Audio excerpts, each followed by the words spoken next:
Ayan qonağı mıydı Ayan Baba Kişiyeva? Ayan Baba Kişiyeva belə bir maraqlı fikir səsləndirdi ki, dedi, sevdiyin insan, səni sevən insan eyni qədər sevgi olsa da belə, kişiyə o itirmək qorxusunu müəyyən müddət yaşatmalısan ki, bilsin ki, sənsiz yaşaya bilməz. Ay səni Ayan, səni sevirəm qız. Sən balaca qız nələr fikirləşirsən. Ay mənim aşkım. O qızı mən çox istəyirəm. Onun elə danışmaqları var ki, o danışmaqlarını mən çox bəyənirəm və sevirəm o Ayanı. Yaşatmısınızmı bu? Çox iddialı qızdır. Yaşatmısınızmı? O qədər. Yaşatmasam indi çoxdan qaçıb getmişdi. O da birisi qaçmaram. Deyir, o da bilir qaçmaram, axı hara qaçıram deyir.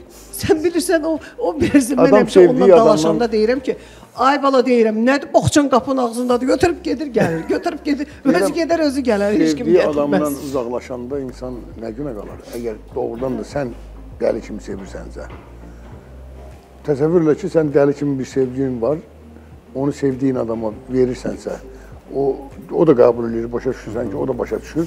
Ancaq o insanı itirəndə necə ola bilərsən?